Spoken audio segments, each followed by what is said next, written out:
Puan,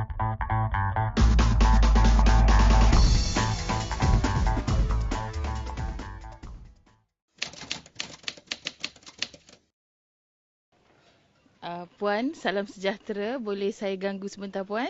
Ya, selamat salam sejahtera. Okey, Puan. Saya nak tanya beberapa soalan kepada Puan. Kalau Puan ada masa?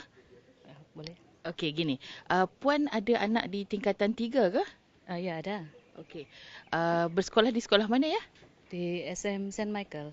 Okey, jadi kalau sebagai ibu bapa, mungkin Puan ada pernah mendengar tentang bentuk pentaksiran yang baru dilaksanakan oleh Kementerian Pendidikan, iaitu pentaksiran tingkatan 3. Jadi boleh Puan beri komen sikit tak tentang PT3 ini? PT3 mengikut apa yang saya dengar dari anak saya, it's a new thing lah. Dia bukan macam PMR dulu, yang objektif. Sekarang dia ada subjektif, dan projek itu sama juga yang macam sejarah dengan geografi itu.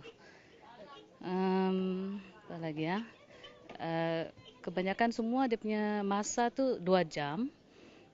Kemudian ada soalan-soalan yang ras tinggi, dia bilang, macam itulah. Okey, jadi bagaimana Puan melihat reaksi anak Puan apabila mengetahui tentang format PT3 yang ditaksir ini?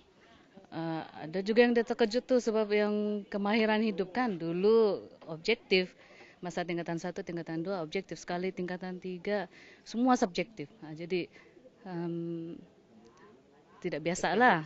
Terkejut juga lah dia punya perubahan format tu kan. Itu pun baru tahun ini juga tu dibagi tahu. Okey, jadi bagaimana sebagai ibu bapa Puan membantu anak Puan dalam menghadapi ujian yang Puan sebut tadi, dia kena ada perubahan format dan sebagainya. So mungkin sebagai ibu bapa ada yang Puan bantu anak Puan? Saya mencari bahan lah di kedai-kedai buku, tapi sedihnya tu dia lambat keluar bah. Kalau sampai di Sabah ni kan dia, sebab yang kan nak tahu tu bulan 7, bulan 8 tu pun macam belum ada lagi. Mau dekat-dekat sudah ujian tu baru ada. Tu pun dari sekolah adalah. Tapi yang dari luar tu agak sukar sikit lah mau cari itu bahan-bahan dia. Okey, baru-baru ini juga anak Puan telah ditaksir dengan untuk mata pelajaran sejarah dan geografi. Kita ada pentaksiran pelbagai instrumen. Dia lebih kurang konsep kerja kursus yang mana anak-anak Puan, anak-anak kita ni perlu balik ke rumah kemudian mencari bahan. Jadi bagaimana Puan melihat persediaan anak Puan di rumah dalam menghadapi ujian pelbagai instrumen ini? Yang sejarah sama geografi itu macam tidak juga banyak saya dapat tolong sebab dia macam kira apa tu berdikari jugalah anak saya ni, jadi saya cuma tolong-tolong kalau macam dia mau pergi cari orang responden kan. Jadi untuk yang sejarah kata itu saya tolonglah saya punya saudara kah jadi responden, ah, tolong dia pergi print out bahan-bahan. Yang lain-lain tu dia sendiri. Okey, kita juga di dalam PT3 kita ada laksanakan ujian lisan untuk mata pelajaran 2 BM dan BI. Jadi, apa pandangan Puan bila murid sudah mula ditaksir dengan ujian lisan seawal tingkatan 3? Saya rasa bagus juga. Jadi untuk persediaan di SPM kan, kita dulu SPM saja. Baguslah. Boleh membina apa tu keyakinan diri.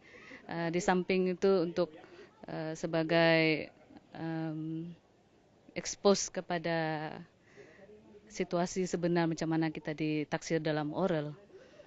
Itulah. Okey, dalam PT3 pelaksanaan operasinya ialah skrip murid ini akan ditanda oleh guru yang mengajar. Jadi, mungkin Puan ada sedikit komen lah tentang perkara ini?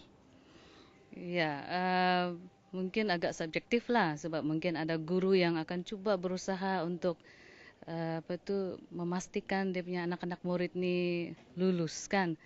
Jadi tapi saya percaya kalau itu bahagian peperiksaan itu dia sediakan skema yang standard. Jadi dia apa guru-guru tu pun akan ikutlah itu yang pemarkahan tu kan. Jadi diharap tidak ada berlaku apa tu pilih kasih kah. Um, ya saya harap itu tidak berlaku lah. Okey, ya betul Puan. Kemudian akhirnya lah sebagai ibu, apakah agaknya harapan Puan lah kepada transformasi pentaksiran ini?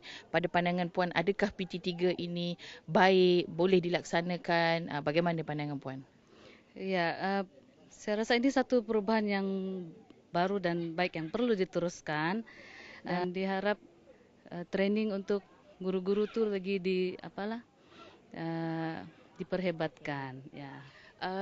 Satu yang paling akhir, mungkin sekolah ada panggil puan ataupun ibu bapa yang lain untuk ditaklimatkan di awal-awal sesi persekolahan, sebab kalau tengok respon puan ni banyak yang puan tahu maklumat tentang PT3.